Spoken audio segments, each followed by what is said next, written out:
الحمد لله رب العالمين والصلاة والسلام على من لا نبي بعده وأشهد أن لا إله إلا الله وحده لا شريك له وأشهد أن محمدا عبده ورسوله أما بعد أيها الإخوة والأخوات يقول الله تبارك وتعالى في محكم تنزيله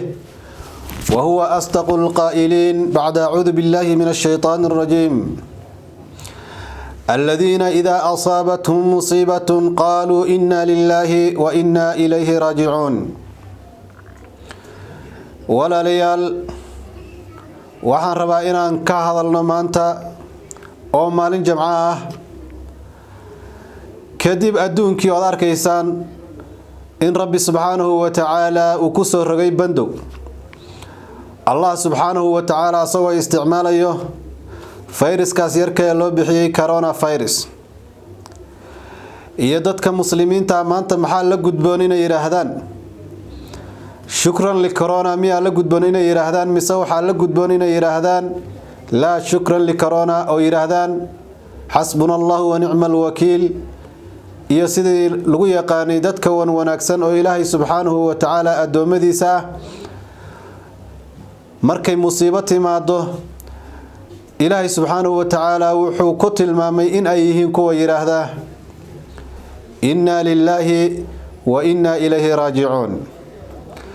waxaan leenahay inna lillahi wa inna ilayhi raaji'un wa musiibo wa fitno Ilaahay subhanahu wa ta'ala uu soo diray qolo xad gudubtay qolo isu malaysay adduunka in ay ayagu leeyihiin awoodooda ayuu Rabbi subhanahu wa ta'ala tusinaya waana sunna Allah subhanahu wa ta'ala markasta oo qolo ay isu maleeyaan waxaysan ahayn awoodayna lahayn ay isticmaalaan dadka ay ku xadgudbaan haddana la waayo qolo ayaga la mid ah oo bini aadam kale oo ka difaacda dhibaatadaas ay adduunka ku sameynayaan Ilaahay subhanahu wa ta'ala ayaa ciqaab degdeg ah u soo dira Rabbi subhanahu wa ta'ala wuxuu leeyahay ولولا دفع الله الناس بعضهم ببعض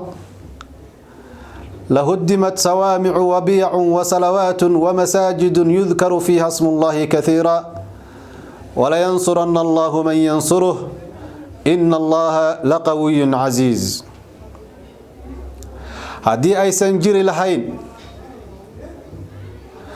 dadka qaarkood markay kibraan kuwa kale oo kibirka ka jabiya hadii la waayo waxa dhacaysa qoladaas kibirtay inay adduunka dhan ay fasaadiyaan masaajidii iyo goobaha cibaadada oo dhan ay fasaadiyaan sida bedelkeedii markii la waayay adoomadan xadgudbay markii la waayay wax dadka ka celiya muslimiin lamid oo dadka ka celisa markii la waayay oo dadkii muslimiinta ay ku xadgudbeen oo ay laayeen oo siday rabeen ay isticmaaleen Ilaahay subhanahu wa ta'ala wuxuu soo diray coronavirus wuxuu sababay meel walba in la xiro adduunka oo dhan inuu xabsi geliyo maanta adduunka xabsi buu ku jiraa xabsigaasna waxa weeyaan furihiisa waxa haya Rabbi subhanahu wa ta'ala cid kale oo naga furi karta male adduunka oo dhan Allah subhanahu wa ta'ala ayuu u xireeyahay maanta asagana naga dulqaadi karo xarigan coronavirus wuxuu xasuusiyay maanta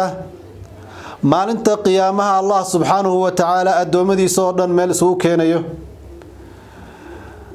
oo qoraxdu fakaana qaaba qowsayn ay tahay maalinka ayada Ilaahay subhanahu wa ta'ala uu leeyahay limanil mulku al-yawm لمن الملك اليوم لمن الملك اليوم oo wax jawaab la waayo hoosta la wada fiirinayo ayaa Ilaahay subhanahu wa ta'ala isu jawaabaya lillahi alwahid alqahhar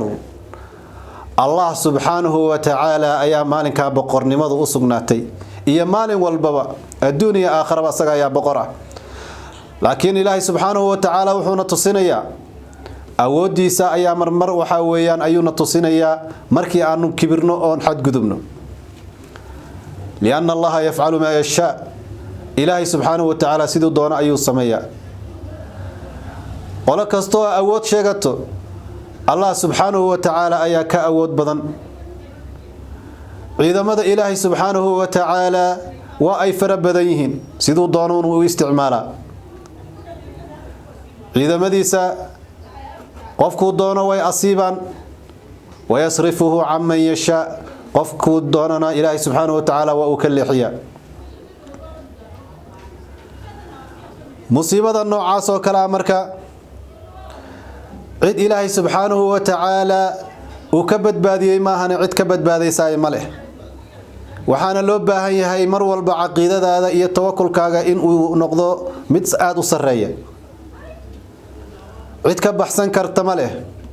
law yajiduna malja'an aw maghaaratin aw mudakhalan law meel kaste oo u laabato iyo godad kaste oo gashaba waxa weey rabbi subxaanahu wa tacaala hadii uu kugu talagalay inuu kugu cinqaabo cudurkan uu kugu asiibaya aynama takunu yudrikumul maut walaw kuntum fi burujin mushayyada meel kasto oo joogtaan moodku waa idin asiibaya xitaa hadaad buuro waaweyn dhaxdooda gashaan oo ku dhumataan moodku waa idin kugu imaanaya waxa loo baahan yahay marka dadka muslimiinta in aysan qalqal fara badan inuusan gelin laakiin ay ogaadaan musiibada iyo qaabka ay u dhacayso waxa koos gareeyna ay ogaadaan oo cashir ka qaataan lianna maxaa yeelay waxani waa fitno qolo loo soo diray fitnada ayadahayna way ku asiibaysaa inaad aad iskaga ilaaliso taxadar dheeri aad samaysana waa shay muhiim ah rabbi subxaanahu wa tacaala wuxuu leeyahay wattaquu fitnatan laa tusiibanna alladhiina dhalamuu minkum khaasa war fitna iyo balaayo ka dhowrsada aanan asiibaynin kuwii la yimid kaliya qoladii loo soo diray dhibaatadan ee xadgudubka farada badan samaysay kaliya ku ekaan maysa waxa weeyaan way idin camimaysaa in la iska ilaaliyo way haddii aanu awood u yeelan weynay duqyaanka iyo kibirka gaalada ay wadaan oo muslimiinta meel walba ay ku gumaadayaan inaan gacanta ka qaban haddii aan awoodi weynay fitnadoodana inaan iska ilaalino weeyaan rabbi subxaanahu wa tacaala aan hoos galno maxaa yeelay fitnadaasi waa midna wada asiibayso sida awgeed meel walba way saameysay masaajidii bay saameysay ganacsigii bay saameysay noloshii bini aadamka oo dhan bay saameysay inaan iska ilaalino oon cudurkaasi ka hortagnana waa shay waajib nagu ah dhammaan marka walaalaha muslimiinta meel kasto ay dunida ka joogaanba waxaan ugu baaqayaa oo aan farayaa